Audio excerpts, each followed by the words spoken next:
আগামী বছরই আমরা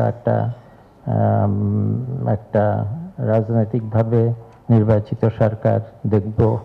আমার ব্যক্তিগত মতামত, জানি না কি হবে।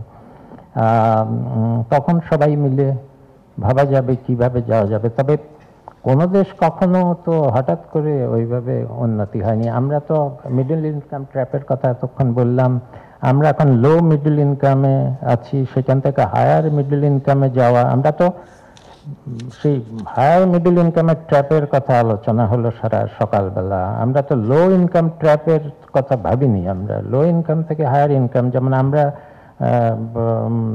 মালয়েশিয়াটা দূরের কথা, বা ফিলিপিন বা থাইল্যান্ডের পর্যায়ে কি করে যাব, সেই ব্যারিয়ারও তো আমাদের চিন্তা করিনি এখনো। বিভিন্ন বা বড় বড় কোম্পানির সব টাকা বাইরে চলে গেছে, যেখানে ব্যাংকের মানুষের টাকা ব্যাংকে আছে, কিন্তু ব্যাংকের সব টাকা বাইরে চলে গেছে, কিন্তু সেই টাকা তো মানুষের। এখন এই ব্যাংকগুলোর এই মানুষের টাকা, এগুলোর জন্য রিসোর্স দরকার। বড় বড় শিল্প, বেক্সিম শিল্প ইন পার্টিকুলার, এগুলোর সব ব্যালেন্স শিট এখন দেখা যাচ্ছে, এগুলোতে ব্যালেন্স শিটে অনেক টাকা আছে, কিন্তু আসলে কোনো দেশের ভিতরে কোনো রিসোর্স নাই। এদের ওয়েজ দিতে হবে 30,000, 40,000 আর 1 লাখ ওয়েজ। লেবারারদেরকে তুমি একদিনে বিদায় দিতে পারো না। It will create chaos, and the chaos you are seeing now. And where will that money come from? তার মধ্যে যদি এখন বলো যে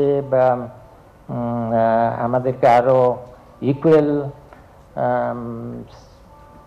সোসাইটির দিকে যেতে হবে, which means more expenditure on public health, on education, to build manpower, human capital, ইউনিভার্সিটিগুলোকে আরো রিসোর্সফুল করতে হবে। যেসব শত শত ইউনিভার্সিটি, সব স্কুল সব ডিস্ট্রিক্ট টাউনে হয়েছে, যেগুলোতে শুধু ইনফ্রাস্ট্রাকচার আছে, কোনো হিউম্যান রিসোর্স নাই, সেগুলোর ক্রিয়েটিভ ডিস্ট্রাকশন কি করে হবে, nobody knows. তার মধ্যে এখন আমার শিক্ষা খাতে, হেলথে, এগুলোতে যদি আবার রিসোর্স বেশি দিতে হয়, আমি একটা এক্সাম্পল বলে শেষ করব, যেটা আমি কালকেই ফেস করেছি, যে এমনিতেই হেলথে আমাদের রিসোর্স বেশি দেওয়া উচিত, বাজেটের রিসোর্স, বিকজ পাবলিক হেলথে দি বেনিফিট ইনসিডেন্স সাধারণ মানুষের কাছে বেশি যায়। কিন্তু এখন যদি আমার কাছে একটা চয়েসের ব্যাপার আসছে, যে বড় বড় পাবলিক হসপিটালগুলোতে আইসিইউ ইউনিট খুলতে হবে, ডায়ালিসিসের মেশিন কিনতে হবে। অফকোর্স অনেক মেশিন আছে যেখানে অপারেটরই নাই, পড়ে আছে।